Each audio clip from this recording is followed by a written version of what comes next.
Hi നമസ്കാരം. ഏവർക്കും PSC ക്ലൈംബറിൻ്റെ പുതിയൊരു ക്ലാസ്സിലേക്ക് സ്വാഗതം. അപ്പോൾ നമ്മൾ പ്രീവിയസ് ഇയർ ക്വസ്റ്റ്യൻ പേപ്പർ ചെയ്യുന്ന ഒരു സീരീസ് തുടങ്ങിയിട്ടുണ്ടായിരുന്നു. അതിൻ്റെ ഒരു ക്വസ്റ്റ്യൻ പേപ്പറിൻ്റെ സെറ്റ് നമ്മൾ കഴിഞ്ഞ ദിവസം അപ്ലോഡ് ചെയ്തിട്ടുണ്ടായിരുന്നു. സോ ഇന്ന് നമ്മൾ ഡിസ്കസ് ചെയ്യാൻ പോകുന്ന ഇന്ന് നടന്ന LP UPയുടെ ക്വസ്റ്റ്യൻ പേപ്പറാണ്. അപ്പോൾ അതിലെ എല്ലാ ക്വസ്റ്റ്യൻസും ഡിസ്കസ് ചെയ്യേണ്ട കാര്യമില്ല, കാര്യം സിലബസിൽ ചെറിയ വ്യത്യാസങ്ങളുണ്ട്. പക്ഷേ നമുക്കൊരു 45 ക്വസ്റ്റ്യൻസ് GK സയൻസ് വിഭാഗത്തിൽ നിന്നുണ്ട്. അതേപോലെ മലയാളത്തിൽ നിന്നും ഒരു 4-5 ക്വസ്റ്റ്യൻസ് നമുക്ക് ഇനി മുന്നോട്ടുള്ള പരീക്ഷകളിലൊക്കെ ചോദിക്കാൻ സാധ്യതയുള്ള 4-5 ക്വസ്റ്റ്യൻസ് കൂടെയുണ്ട്. അപ്പോൾ അതും നമുക്ക് ഇന്നത്തെ ക്ലാസ്സിൽ ഡിസ്കസ് ചെയ്യാം. ഇനി നിങ്ങൾ തംബ്നെയിലിൽ കണ്ടതുപോലെ തന്നെ 2024 ഈ ഒരു കഴിഞ്ഞ മാസം നടന്നിട്ടുണ്ടായിരുന്ന CPO എക്സാമിൽ നിന്ന് PSC അതേപോലെ ഒരു ക്വസ്റ്റ്യൻ സയൻസിൻ്റെ ഭാഗത്ത് ഈ ഒരു ക്വസ്റ്റ്യൻ പേപ്പർ LP UPയിൽ ചോദിച്ചിട്ടുണ്ട്. അപ്പോൾ അത് ഏതാണെന്ന് നമുക്ക് ആ ക്വസ്റ്റ്യൻ ഡിസ്കസ് ചെയ്യുന്ന സമയത്ത് പറയാം. ഓക്കെ, അപ്പോൾ നമുക്ക് ക്ലാസ് സ്റ്റാർട്ട് ചെയ്യാം.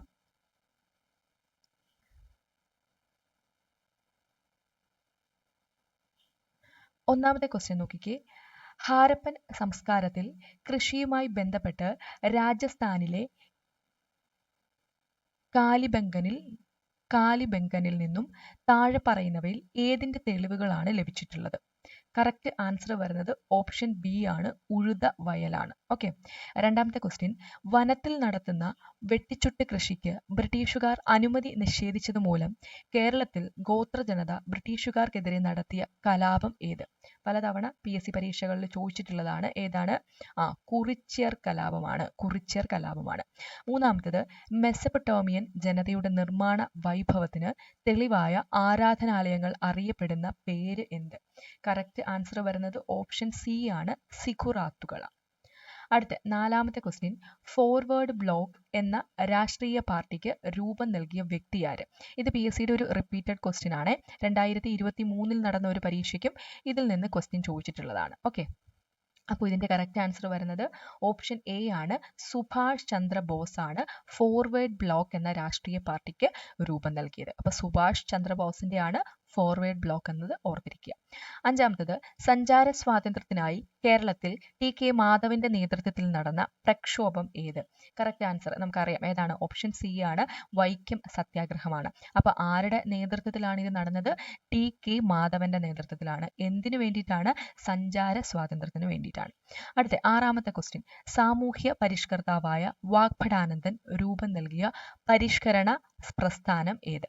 ആൻസർ വരുന്നത് ഓപ്ഷൻ ബി ആണ്, ആത്മവിദ്യാ സംഘമാണ്. ആര് രൂപം നൽകിയത്? വാഗ്ഭടാനന്ദൻ രൂപം നൽകിയത്. അപ്പോൾ ഇവിടെ 1-2 പോയിന്റുകൾ കൂടി ഒന്ന് ഓർത്തു വെച്ചേക്കുക. സമത്വ സമാജം എന്ന പ്രസ്ഥാനത്തിന് രൂപം നൽകിയത് ആരാണെന്ന് ചോദിച്ചാൽ അത് വൈകുണ്ഠ സ്വാമികളാണ്. ഈ ഓപ്ഷനിലുള്ള എല്ലാം തന്നെ പലതവണ PSC ചോദിച്ചിട്ടുള്ളതാണ്, അതുകൊണ്ട് കൃത്യമായിട്ട് പഠിച്ചു വെച്ചേക്കുക. സോ സമത്വ സമാജം വൈകുണ്ഠ സ്വാമികളാണ്. പിന്നെ ആത്മവിദ്യാ സംഘം നമ്മളിപ്പോൾ പറഞ്ഞു, വാഗ്ഭടാനന്ദനാണെന്ന് പറഞ്ഞു.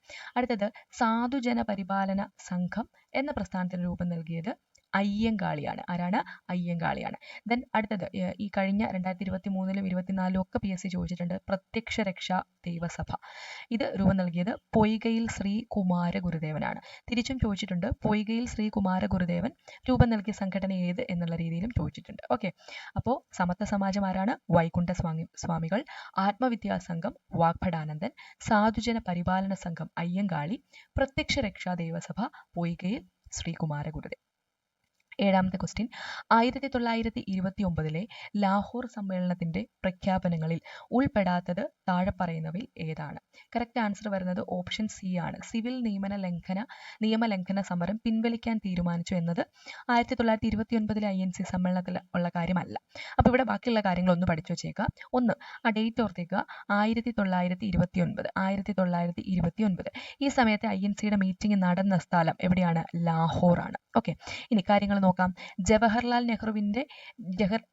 നെഹ്റുവിനെ ഇന്ത്യൻ നാഷണൽ കോൺഗ്രസിന്റെ പ്രസിഡന്റായി തിരഞ്ഞെടുത്തു. സോ 1929-ലെ ലാഹോർ സമ്മേളനത്തിന്റെ പ്രസിഡന്റ് ആരായിരുന്നു? ജവഹർലാൽ നെഹ്റു ആയിരുന്നു. ഇനി പൂർണ്ണ സ്വരാജ് പ്രഖ്യാപനം PSC പലതവണ ചോദിച്ചിട്ടുണ്ട്. പൂർണ്ണ സ്വരാജ് പ്രഖ്യാപനം നടന്ന INC സമ്മേളനം ഏതാണ്? 1929-ലെ ലാഹോർ സമ്മേളനമാണ്. സോ പൂർണ്ണ സ്വരാജ് പ്രഖ്യാപനം നടന്നു. ഡി ഓപ്ഷനും കൂടെ ശ്രദ്ധിച്ചേക്കുക. 1930 ജനുവരി 26-ന് സ്വാതന്ത്ര്യ ദിനമായി ആചരിക്കാൻ തീരുമാനിച്ചു. അപ്പോൾ ഇതെല്ലാം 1929-ലെ ലാഹോർ സമ്മേളനത്തിന്റെ പ്രഖ്യാപനങ്ങളാണ്. അപ്പോൾ ഇതിലല്ലാത്തത് ഏതാണ്? സിവിൽ നിയമന ലംഘനം സമരം പിൻവലിക്കാൻ തീരുമാനിച്ചു എന്നുള്ളതാണ്. സിവിൽ നിയമലംഘന സമരം പിൻവലിക്കാൻ തീരുമാനിച്ചു എന്നുള്ളതാണ്. അത് പിൻവലിക്കാനല്ല, എന്താണ്, തുടങ്ങാനാണ് തീരുമാനിച്ചത് കേട്ടോ. അപ്പോൾ ഈ ക്വസ്റ്റ്യനും PSC ഈ നടത്തിയ, അതായത് ഖാദി ബോർഡ് LDCയിലും അതേപോലെ യൂണിവേഴ്സിറ്റി LGSലും ഒക്കെ PSC ചോദിച്ചൊരു ക്വസ്റ്റ്യൻ ആണ്. അതാണ് ഞാൻ പറഞ്ഞത്, ക്വസ്റ്റ്യൻ പേപ്പർ പഠിക്കുന്നത് ഭയങ്കര എഫക്റ്റീവാണ്. നമ്മൾ ക്വസ്റ്റ്യൻ പേപ്പറിൻ്റെ സീരീസ് ജസ്റ്റ് സ്റ്റാർട്ട് ചെയ്തേ ഉള്ളൂ. കുറച്ചൊരു LDC വരുന്ന LDCക്ക് മുമ്പ് ഒരു 10 സെറ്റ് ക്വസ്റ്റ്യൻ പേപ്പറെങ്കിലും കംപ്ലീറ്റ് ചെയ്യണമെന്നാണ് ഞാൻ ആഗ്രഹിക്കുന്നത് 2024. അപ്പോൾ അത്രയും ക്വസ്റ്റ്യൻ പേപ്പർ എങ്കിലും ചെയ്തുകൊണ്ട് പോകുമ്പോഴത്തേക്ക് നിങ്ങൾക്ക് കൃത്യമായിട്ട് മനസ്സിലാവും എങ്ങനെയാണ് ക്വസ്റ്റ്യൻസ് റിപ്പീറ്റ് ചെയ്യുന്നതെന്നുള്ളത്. ഓക്കെ, ഇനി 8ാമത്തെ ക്വസ്റ്റ്യനിലേക്ക് വരാം. കോഴിക്കോട് ആരുടെ നേതൃത്വത്തിലാണ് ഉപ്പ് നിയമം ലംഘിച്ചത്? കറക്റ്റ് ആൻസർ വരുന്നത് ഓപ്ഷൻ A ആണ്, മുഹമ്മദ് അബ്ദുറഹ്മാൻ. മുഹമ്മദ് അബ്ദുറഹ്മാന്റെ നേതൃത്വത്തിലാണ് കോഴിക്കോട് ഉപ്പ് നിയമം ലംഘിച്ചത്. അപ്പോൾ കോഴിക്കോട് ആണ് എന്നുള്ള കാര്യം ഒന്ന് ഓർത്തു വെച്ചേക്കുക. 9ാമത്തെ ക്വസ്റ്റ്യൻ, ദക്ഷിണാഫ്രിക്കയിൽ നിന്നും തിരിച്ചെത്തിയ ഗാന്ധിജി 1916 ഇന്ത്യയിൽ ആദ്യമായി പങ്കെടുത്ത പൊതുപരിപാടി ഒരു സർവകലാശാലയുടെ ഉദ്ഘാടന പരിപാടിയാണ്. ഏതാണ് ആ സർവകലാശാല? കറക്റ്റ് ആൻസർ വരുന്നത് ഓപ്ഷൻ D ആണ്, ബനാറസ് ഹിന്ദു സർവകലാശാല. അപ്പോൾ 1916 ദക്ഷിണാഫ്രിക്കയിൽ നിന്നും തിരിച്ചെത്തിയ ഗാന്ധി ആദ്യമായി പങ്കെടുത്ത പരിപാടി ഏതാണ്? ബനാറസ് ഹിന്ദു സർവകലാശാലയുടെ ഉദ്ഘാടന പരിപാടിയാണ്. ഓക്കെ, അപ്പോൾ അതും ഒന്ന് ഓർത്തു വെച്ചാണ്. അതിന് ശേഷമാണ് നമ്മൾ ചമ്പാരൻ സത്യാഗ്രഹം, അഹമ്മദാബാദ് മിൽ സമരം ഒക്കെ പഠിക്കുന്നുണ്ടല്ലോ. അപ്പോൾ അതൊക്കെ അതിന് ശേഷമാണ് എന്നുള്ള കാര്യം കൂടി ഓർമ്മയിൽ വെക്കുക. അടുത്ത ക്വസ്റ്റ്യനിലേക്ക് വരാം.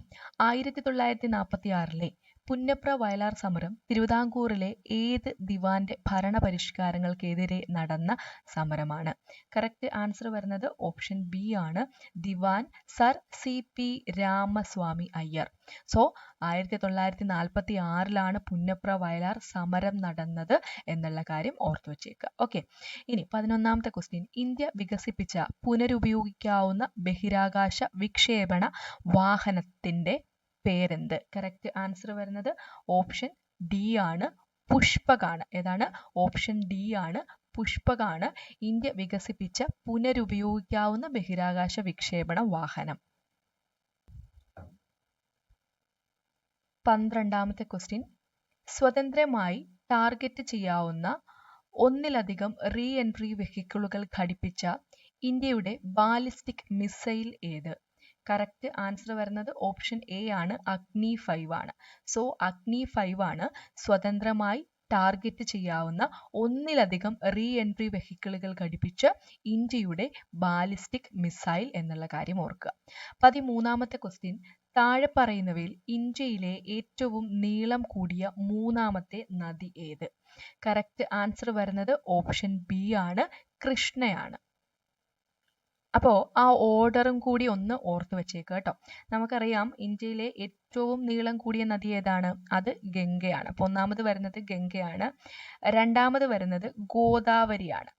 ഗോദാവരിയാണ് 2ാമതായിട്ട് ഏറ്റവും നീളം കൂടിയ നദി. 3ാമത് വരുന്നത് നമ്മുടെ ക്വസ്റ്റ്യനിലുള്ള കൃഷ്ണ. 3ാമത് വരുന്നത് കൃഷ്ണയാണ്. 4ാമത് വരുന്നത് യമുനാ നദിയാണ്. 5ാമത് വരുന്നത് നർമ്മദയാണ്. ഓക്കെ, അപ്പോൾ ഇത്രയും തൽക്കാലം പഠിച്ചിരിക്കുക. നർമ്മദയാണ് 5ാമത് വരുന്നത്. സോ ആദ്യം ഗംഗ, 2ാമത് ഗോദാവരി, 3ാമത് കൃഷ്ണ, 4ാമത് യമുന, 5ാമത് വരുന്നത് നർമ്മദ. അടുത്ത ക്വസ്റ്റ്യൻ, താഴെ പറയുന്നവയിൽ ഏതാണ് ഇന്ത്യയുടെ കിഴക്കൻ തീരസമതലത്തിന്റെ ഭാഗമല്ലാത്തത്?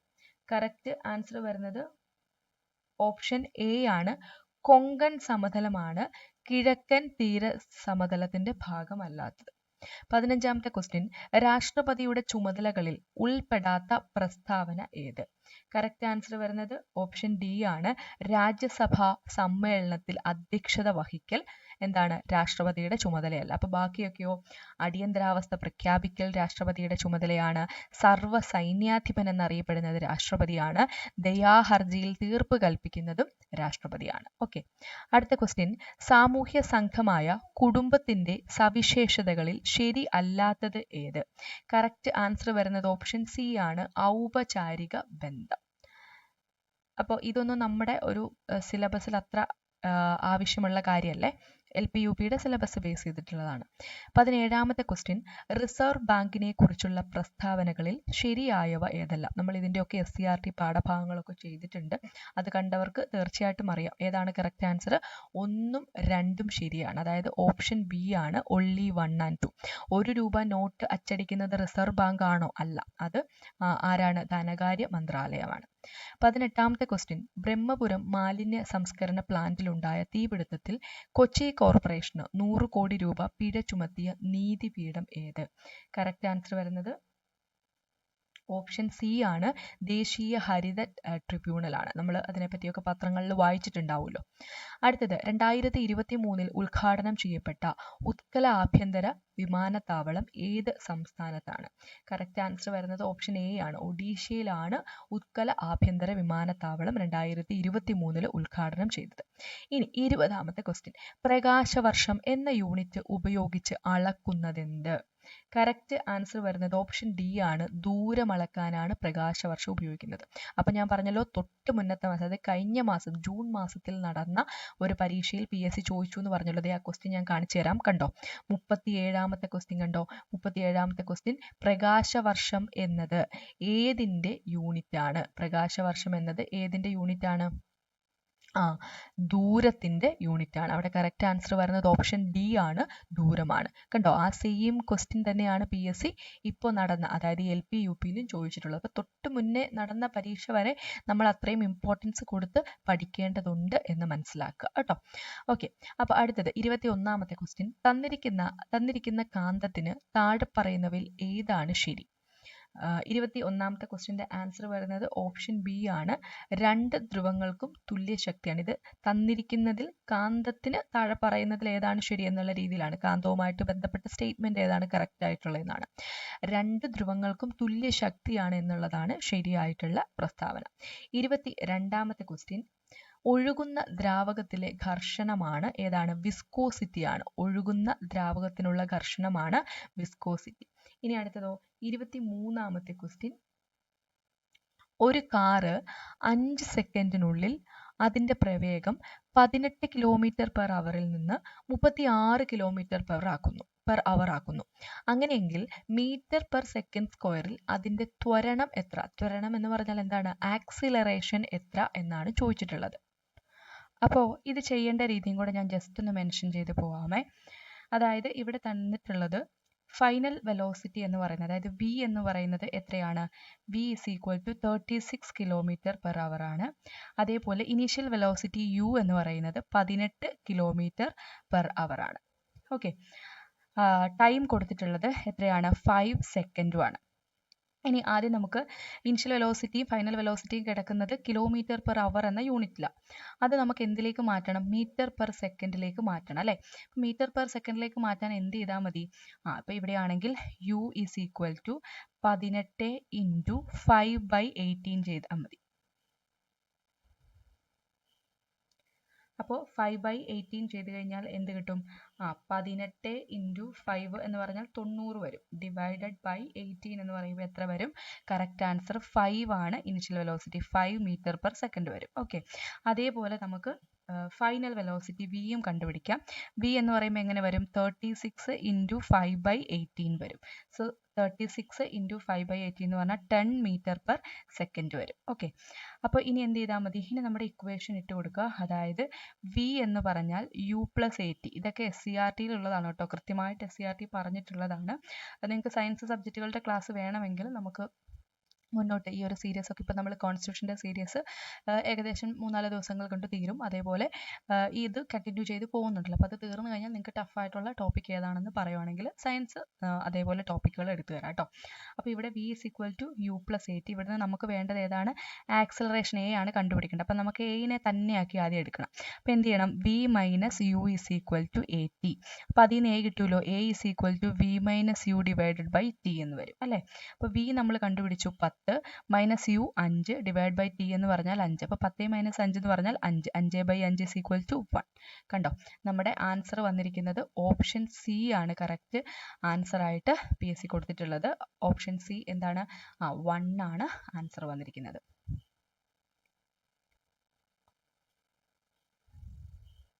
ഇനി അടുത്തത് 24ാമത്തെ ക്വസ്റ്റ്യൻ ആണ്. വൈദ്യുതി ബില്ലിങ്ങിൽ ഉപയോഗിക്കുന്ന ഒരു യൂണിറ്റ് എത്ര കിലോവാട്ട് അവർ ആണ് എന്നാണ് ചോദിച്ചിട്ടുള്ളത്. കറക്റ്റ് ആൻസർ ഓപ്ഷൻ ബി ആണ്, 1 ആണ്. 25ാമത്തെ ക്വസ്റ്റ്യൻ, രണ്ട് വസ്തുക്കൾ തമ്മിലുള്ള ഗുരുത്വാകർഷണ ബലം എഫ് ആണ്. രണ്ട് പിണ്ഡങ്ങളും പകുതിയായി കുറയുമ്പോൾ അവ തമ്മിലുള്ള ഗുരുത്വാകർഷണ ബലം എത്രയാകും? ഇതൊക്കെ SCERT-യിലുള്ളതാണ്. കറക്റ്റ് ആൻസർ വരുന്നത് ഓപ്ഷൻ ഡി ആണ്, F/4 ആവും. അടുത്ത 26ാമത്തെ ക്വസ്റ്റ്യൻ, പരമാവധി വേഗത്തിൽ ശബ്ദം സഞ്ചരിക്കുന്നത് ഏത് മാധ്യമത്തിലൂടെയാണ്? ഖരാവസ്ഥയിലൂടെയാണ് കേട്ടോ. ഓപ്ഷൻ എ ആണ് കറക്റ്റ് ആൻസർ.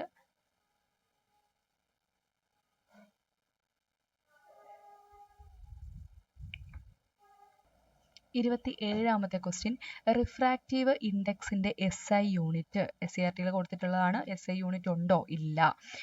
റിഫ്രാക്റ്റീവ് ഇൻഡെക്സ് അതായത് N അല്ലെ, N എന്ന് പറഞ്ഞ ലെറ്റർ വെച്ചിട്ടാണ് സൂചിപ്പിക്കുന്നത്. ഇതിന് എന്താണ്? SI യൂണിറ്റ് ഇല്ല. 28ാമത്തെ ക്വസ്റ്റ്യൻ, ഒരു ഒറ്റപ്പെട്ട സിസ്റ്റത്തിന്റെ ആകെ ഊർജം. ഒരു ഒറ്റപ്പെട്ട സിസ്റ്റം എന്ന് പറയുന്നത് എന്താണ്? ഐസൊലേറ്റഡ് സിസ്റ്റത്തിനെയാണ് ഉദ്ദേശിക്കുന്നത്. ഐസൊലേറ്റഡ് സിസ്റ്റത്തിന്റെ ആകെ ഊർജം എന്ന് പറയുന്നത് സ്ഥിരമായിരിക്കും, സ്ഥിരമായി നിലകൊള്ളും. 29ാമത്തെ ക്വസ്റ്റ്യൻ, 14 അതേപോലെ കാർബണിന്റെ ആണ് കൊടുത്തിട്ടുള്ളത്. 14C6 ന്യൂക്ലിയസിൽ എത്ര ന്യൂട്രോണുകളും പ്രോട്ടോണുകളും അടങ്ങിയിട്ടുണ്ട് എന്നാണ് കണ്ടുപിടിക്കേണ്ടത്. അപ്പോൾ ഇലക്ട്രോണുകളുടെ എണ്ണം അല്ലെങ്കിൽ പ്രോട്ടോണുകളുടെ എണ്ണം എന്ന് പറഞ്ഞാൽ എന്ത് തന്നെയാണ്? അറ്റോമിക നമ്പർ തന്നെയാണ്. ഓക്കെ, അപ്പോൾ 6 നോക്കിയാൽ മതി. കണ്ടോ? അപ്പോൾ ഇവിടെ ന്യൂട്രോണും പ്രോട്ടോണും ആ ഒരു ഓർഡറിലാണ് ആൻസർ വരുന്നത്. സോ 6 പ്രോട്ടോൺ വരുന്ന 2 ഓപ്ഷനാണ് ഉള്ളത് അല്ലേ? ഓപ്ഷൻ എയും ഓപ്ഷൻ ഡിയും ആണ്. അതായത് പ്രോട്ടോണിന്റെ സ്ഥാനത്ത് 6 വരുന്നത്. ഇനി ന്യൂട്രോൺ കണ്ടുപിടിക്കാനുള്ള ഇക്വേഷൻ എന്താണ്? ന്യൂട്രോൺ കണ്ടുപിടിക്കണമെങ്കിൽ mass number minus atomic number ചെയ്താൽ മതി. മാസ് നമ്പർ എത്രയാണ്? 14 ആണ്. 14 - 6 which is equal to 8. So correct answer വരുന്ന ഏതാണ്? ഓപ്ഷൻ എ ആണ്. 30ാമത്തെ ക്വസ്റ്റ്യൻ, താഴെ പറയുന്നതിൽ ഏതാണ് സംക്രമണ ലോഹം അല്ലാത്തത്? കറക്റ്റ് ആൻസർ വരുന്നത് ഓപ്ഷൻ സി അലൂമിനിയം ആണ്. നമുക്കറിയാം അലൂമിനിയം പി ബ്ലോക്ക് എലമെന്റ് ആണ് അല്ലെ. ബാക്കി പറഞ്ഞിട്ടുള്ള അയൺ, അതേപോലെ കോപ്പർ, പിന്നെയോ നിക്കൽ, ഇതെല്ലാം എന്താണ്?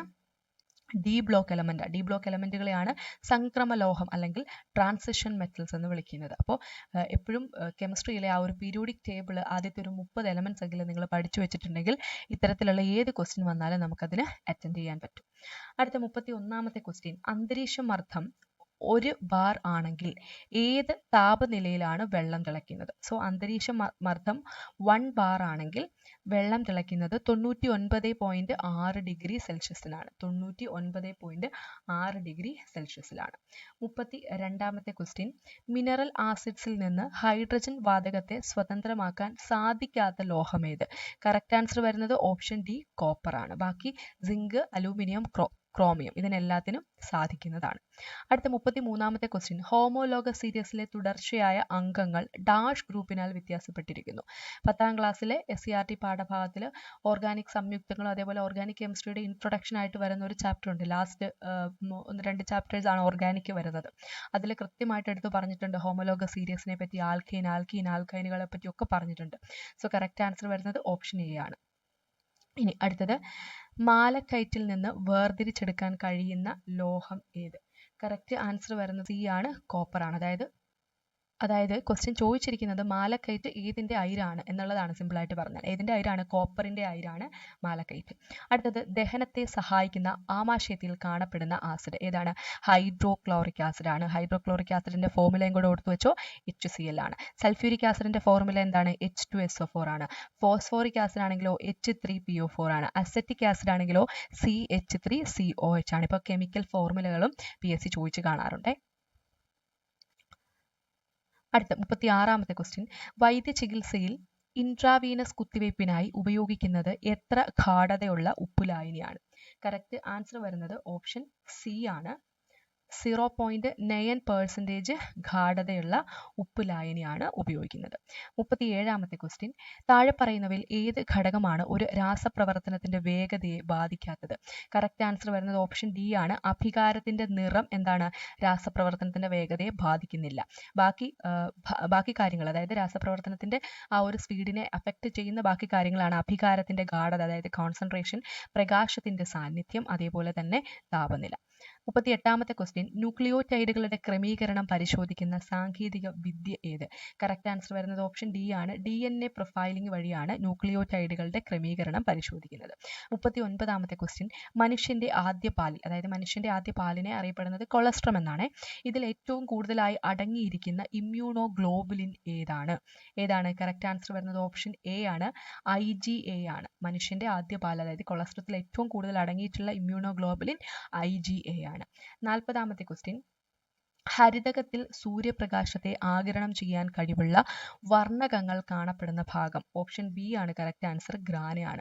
ഇതെല്ലാം SCRT-യിലുണ്ട്. നമ്മൾ 5ാം ക്ലാസ്സിലെ 6ാം ക്ലാസ്സിലെ SCRT പാഠഭാഗങ്ങൾ ബേസിക് സയൻസ് കംപ്ലീറ്റ് ചെയ്തിട്ടുള്ള വീഡിയോകൾ ചെയ്തിട്ടുണ്ട്. നമ്മുടെ പ്ലേലിസ്റ്റിൽ നോക്കിയാൽ അത് കാണാൻ പറ്റും കേട്ടോ. അതിലൊക്കെ ഇതിനെപ്പറ്റി കൃത്യമായിട്ട് പറയുന്നുണ്ട്. അടുത്ത 41ാമത്തെ ക്വസ്റ്റ്യൻ ചെറുകുടലിലെ വില്ലസുകളിൽ കാണപ്പെടുന്ന ലിംഫ് ലോമികളെ ഏത് പേരിൽ അറിയപ്പെടുന്നു? ഇതും ഈ 2023 കാലഘട്ടത്തിൽ നടന്ന ഒരു പരീക്ഷയ്ക്ക് ചോദിച്ചിട്ടുണ്ട്. കറക്റ്റ് ആൻസർ വരുന്നത് ലാക്റ്റിയലുകൾ എന്നുള്ളതാണ്. അടുത്തത് 42ാമത്തെ ക്വസ്റ്റ്യൻ പേശികളെ അസ്ഥിയുമായി ബന്ധിപ്പിക്കുന്ന യോജക കല ഏത്? കറക്റ്റ് ആൻസർ വരുന്നത് ഓപ്ഷൻ ഡി ആണ്. ടെൻഡൻ ആണ്. 43ാമത്തെ ക്വസ്റ്റ്യൻ താഴെ തന്നിരിക്കുന്നവയിൽ ആസ്കോമൈസീറ്റുകൾ എന്ന ഫഞ്ചൈ വിഭാഗത്തിൽ ഉൾപ്പെട്ടത് ആരാണെന്നാണ്. കറക്റ്റ് ആൻസർ വരുന്നത് ഓപ്ഷൻ സി ആണ്. ബയോളജിയൊക്കെ കുറച്ച് ടഫായിട്ട് തന്നെയാണ് കേട്ടോ ചോദിച്ചിട്ടുള്ളത്. കൃത്യമായി SCRT NCRT ഒക്കെ പഠിച്ചിട്ട് പോയവർക്ക് കിട്ടിയിട്ടുണ്ടാവുള്ളൂ. അടുത്തത് ഇവയിൽ ഏതാണ് ഏറ്റവും പുതിയ കോവിഡ് വാക്സിൻ? ഇതിലേതാണ് ഏറ്റവും പുതിയ കോവിഡ് വാക്സിൻ? നമുക്കറിയാം നോവാവാക്സ് ആണ് ഏറ്റവും പുതിയതായിട്ട് ഇറങ്ങിയിട്ടുള്ള കോവിഡ് വാക്സിൻ. 45 പ്രകൃതി സംരക്ഷണവുമായി ബന്ധപ്പെട്ട് ജൂലൈ 26ന്റെ പ്രാധാന്യം എന്താണ്? കണ്ടൽ ദിനമായിട്ട് ആചരിക്കുന്നത് ജൂലൈ 26 ആണ്. ഓക്കെ, അപ്പോൾ ഈ 45 ക്വസ്റ്റ്യൻസ് ആണ് നമുക്ക് നോക്കാനുള്ളത്. പിന്നെ നമുക്കിവിടെ നോക്കുന്നത് നമുക്ക് മലയാളത്തിലെ കുറച്ച് ക്വസ്റ്റ്യൻസ് നോക്കാം. അപ്പോൾ അതിന് മുമ്പ് ഇവിടെ എന്താണ് മാത്സ് കൊടുത്തിട്ടുണ്ട്. മാത്സ് നിങ്ങൾ ചെയ്തു നോക്കുക. ഞാൻ ക്ലാസ്സിൽ അത് ഡിസ്കസ് ചെയ്യുന്നില്ല കേട്ടോ. നമ്മൾ GK സയൻസ് മലയാളം അങ്ങനെയുള്ളത് മാത്രമാണ് നമ്മുടെ ഈ PYQ സീരീസിൽ നമ്മൾ ഡിസ്കസ് ചെയ്യാൻ ഉദ്ദേശിക്കുന്നത്. കാര്യം മാത്സോടെ വരുമ്പോഴത്തേക്ക് ഒരുപാട് ലോങ് ആയി പോകും വീഡിയോസ്. ഓക്കെ, അപ്പോൾ നമുക്കിനി മലയാളത്തിൽ എന്തൊക്കെയാണ് നോക്കാനുള്ളത് നോക്കാം. മലയാളത്തിൽ വളരെ സെലക്റ്റീവ് ആയിട്ടുള്ള ക്വസ്റ്റ്യൻസ് മാത്രം മതിയേ. 91ാമത്തെ ക്വസ്റ്റ്യൻ ആണ് യുനെസ്കോയുടെ സാഹിത്യ നഗര പദവി ലഭിച്ച ഇന്ത്യയിലെ ആദ്യത്തെ നഗരം ഏത്? കറക്റ്റ് ആൻസർ വരുന്നത് ഓപ്ഷൻ എ കോഴിക്കോടാണ്. സോ യുനെസ്കോയുടെ സാഹിത്യ നഗര പദവി ലഭിച്ച ഇന്ത്യയിലെ ആദ്യത്തെ നഗരം കോഴിക്കോടാണ്. ഇനി നമ്മൾ നോക്കേണ്ട 94ാമത്തെ ക്വസ്റ്റ്യൻ ആണ് കാഞ്ചനക്കൂടിന്റെ അഴികൾ കൊത്തിമുറിച്ച പഞ്ചവർണ്ണ കിളി എന്ന് ഡോക്ടർ M ലീലാവതി വിശേഷിപ്പിച്ച കവി ആര്? കറക്റ്റ് ആൻസർ വരുന്നത് ഓപ്ഷൻ ഡി ആണ്. വള്ളത്തോളാണ്. സോ വള്ളത്തോളിനെ ലീലാവതി എങ്ങനെയാണ് വിശേഷിപ്പിച്ചത്? കാഞ്ചനക്കൂടിന്റെ അഴികൾ കൊത്തിമുറിച്ച പഞ്ചവർണ്ണ കിളി. ഇനി അടുത്തായിട്ട് നോക്കേണ്ടത് 97ാമത്തെ ക്വസ്റ്റ്യൻ ആണ് 2024 ഏപ്രിൽ മാസത്തിൽ പ്രസിദ്ധീകരണത്തിന്റെ 50ാം വർഷത്തിൽ എത്തിയ മലയാള നോവൽ ഏത്? കറക്റ്റ് ആൻസർ വരുന്നത് ഓപ്ഷൻ ബി ആണ്. മയ്യഴിപ്പുഴയുടെ തീരങ്ങൾ. ഇതാരുടെ നോവലാണ്? M മുകുന്ദന്റെ നോവലാണ് കേട്ടോ. അടുത്ത 98ാമത്തെ ക്വസ്റ്റ്യൻ താഴെ കൊടുത്തിരിക്കുന്ന വാക്കുകളിൽ ശരിയായവ ഏതെല്ലാം? കറക്റ്റ് ആൻസർ വരുന്നത് ഓപ്ഷൻ സി ആണ്. 2ഉം 3ഉം ആണ് ശരി അല്ലെ? യാദൃച്ഛികവും അതേപോലെ വിമ്മിട്ടോ ഇതെന്താണ്? ശരിയാണ്. അടിമത്തം, പ്രവൃത്തി ഇത് രണ്ടും തെറ്റായിട്ടാണ് എഴുതിയിട്ടുള്ളത്. അടുത്തത് വാസനാവികൃതി എന്ന ചെറുകഥ ആദ്യമായി പ്രസിദ്ധപ്പെടുത്തിയ ഏത് മാസികയിലാണ്? കറക്റ്റ് ആൻസർ വരുന്നത് ഓപ്ഷൻ എ ആണ്. വിദ്യാവിനോദിനിയാണ്. PSCയുടെ ഒരു പ്രീവിയസ് ഇയർ ക്വസ്റ്റ്യൻ ആണ്. 2022 നടന്ന ഒരു പരീക്ഷയ്ക്ക് സെയിം ക്വസ്റ്റ്യൻ റിപ്പീറ്റ് ചെയ്തിട്ടുണ്ട്. ഓക്കെ, അപ്പം ഇത്രയും ക്വസ്റ്റ്യൻസ് ആണ് നമുക്ക് ഇന്നത്തെ ക്ലാസ്സിൽ ഡിസ്കസ് ചെയ്യാനുള്ളത്. നമ്മുടെ കഴിഞ്ഞ സെറ്റ് 1 ക്വസ്റ്റ്യൻ പേപ്പർ ഒന്ന് റിവൈസ് ചെയ്യുക കേട്ടോ. ഒരു 3-4 ദിവസം കൂടുമ്പോൾ ഇടയ്ക്കിടയ്ക്ക് ഒന്ന് റിവൈസ് ചെയ്യുക. അതിനുശേഷം ഈ കാണുന്നതും ഇപ്പം നിങ്ങൾക്ക് മനസ്സിലായി കാണും. ഒരു 2-3 വട്ടമൊക്കെ നമ്മൾ വീഡിയോ കണ്ടു കഴിയുമ്പോൾ പിന്നെ ഏകദേശം ക്വസ്റ്റ്യൻ വീഡിയോയിൽ പറയുമ്പോൾ തന്നെ നമുക്ക് അതിൻ്റെ ആൻസറിലേക്ക് നമുക്ക് എത്തിപ്പെടാൻ സാധിക്കും. ഓക്കെ, അപ്പോൾ ബാക്കിയുള്ള ക്ലാസ്സുകളുമായിട്ട് നമുക്ക് വരും ദിവസങ്ങളിൽ കാണാം. Thank you for watching.